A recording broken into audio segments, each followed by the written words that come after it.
카페 업주에게 코로나19 확진자다 농담이라는 주제 준비해봤는데요. 카페 업주에게 아니 내가 코로나19 확진자다라고 말을 해서 이틀간 카페 영업을 하지 못하게 한 혐의로 재판에 넘겨진 50대가 무죄를 선고받은 사건이 있었습니다. 이게 도대체 어떻게 벌어진 일인가요? 그러니까 50대 남성 A씨가 지난해 3월에 인천 서구의 한 카페에 갔다고 합니다. 그런데 업주 B씨에게 농담으로 내가 코로나 확진자다 이렇게 얘기를 했다고 해요. 그래서 카페 영업을 방해한 혐의로 기소가 된 건데요. 뭐 당시 일행들이 있었다고 합니다. 그러면서 함께 이야기한 내용들을 보면 요즘 코로나로 굉장히 유난 떤다. 그랬다면 난 이미 걸렸다. 내가 확진자다. 이렇게 말했는데 이후에 업주 B씨가 음료를 건네기 위해서 다가갔는데 확진자가 가게에 와서 미안하다 이렇게 말했다고 주장한 것이 지금 업주 B씨의 입장입니다. 이 A씨 말을 믿은 업주 B씨 바로 질병관리본부에다 신고를 했고요. 카페는 방역 작업 때문에 이틀 동안 영업을 할 수가 없었다고 합니다. 네. 이 조사에서 지금 A씨 코로나19 관련해서 이상 증상을 보이지도 않았다고 하고요. 관련해서 진단검사도 받지 않았다고 전해지고 있습니다. 아, 정말 요즘 소상공인들, 우리 자영업자분들 너무 힘드시잖아요. 그렇죠. 그런데 갑자기 내가 확진자다라면서 이렇게 카페에 찾아오면 정말 이 사장님께서는 얼마나 좀 놀라셨을까라는 생각이 듭니다. 그런데 의외의 결과가 나왔어요. 재판부가 어떻게 판단을 했길래 이게 무죄가 나왔을까요? 일단 혐의 인정이 어렵다라고 지금 본 건데요. 지금 재판부의 설명을 제가 말씀을 드리면 이 업주 B씨가 A씨에게 내가 확진자라고 한 말을 들었다고 진술을 했지만 이것만으로 이제 피고인이 코로나19 확진자라고 분명하게 말한 것으로 보기 어렵다. 이렇게 판단을 한 겁니다. 그리고 또 B씨가 이 확진자가 맞느냐고 물어봤을 때 A씨가 농담이다. 이렇게 얘기를 했다고 해요. 그리고 B씨가 이 A씨의 일행들이 한 30여 분 정도 카페에 머물렀는데 재차 확진자가 맞는지 확인을 하지 않았다고 하고요. 그렇기 때문에 이제 카페 영업에 대해서 고의로 방해할 혐의가 있었다라고 인정하기 어렵다는 게 재판부의 설명입니다. 그런데 사실 변호사님, 저는 코로나19 상황에서 확진자라고 농담 삼아 한마디 건넸다고 하더라도 사실 뭔가 처벌을 받았으면 하는 마음이기는 그러게요. 합니다. 일반적인 영업방해 혐의 기준이 어떻게 되고 처벌이 어떻게 되나요?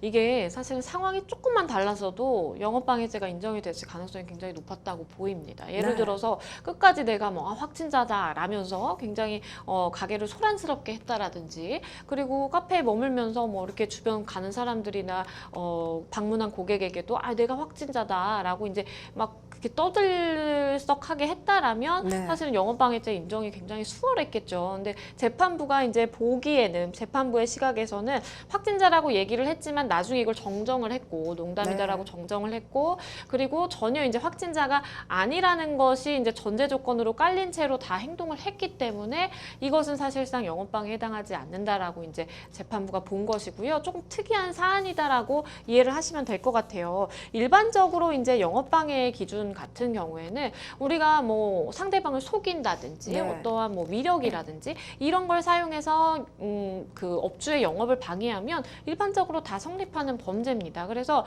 앞서서도 예를 들어 드린 것처럼 일반적으로 가게에 가가지고 떠들썩하게 하면서 정말 이렇게 가게를 막 뒤집어 놓는다고 하죠. 네. 그러면 100% 영업방해죄 인정이 된다라고 보시면 되겠고요. 그리고 또 한 가지 요새 신종 기법이라고 해야 될까요? 네. 이렇게 가게에 배달을 시키면서 허위로 이제 배달 주문을 엄청 많이 시켜가지고 네네. 이 업주에 피해를 발생하게 한 경우, 그런 경우에도 이제 영업방해죄 해당이 될 수 있고요. 우리 사회에서 늘상 일어나는 굉장히 좀 빈번하게 일어나는 영업방해 행위들이 많다라고 좀 보시면 될 것 같습니다.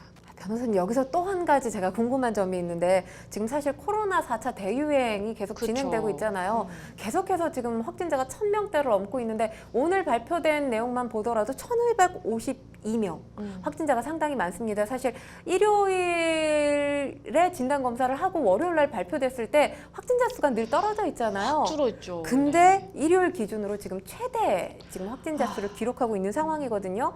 이렇게 코로나19 상황이 진정되지 않고 있는데 이 업소나 개인이 방역 지침을 위반했을 때 받게 되는 어떤 처벌, 어떤 종류의 처벌이 있나요?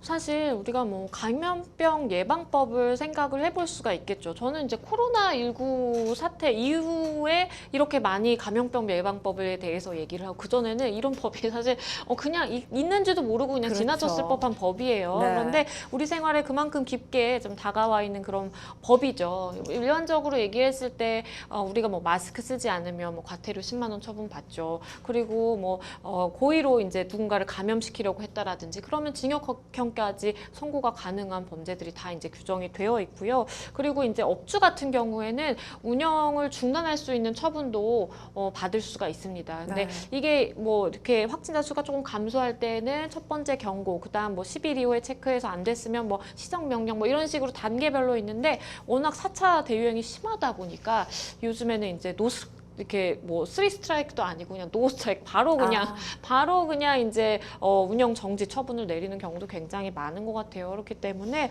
좀 우리가 이런 시기인 만큼 우리 개인 방역에 조금 더 철저하게 힘쓰고 그리고 많은 자영업자분도 힘드시겠지만 조금만 우리 좀 더 버티면 뭐 백신도 보급이 되고 있으니까 곧 좋은 결과가 있지 않을까라는 또 생각도 해봅니다.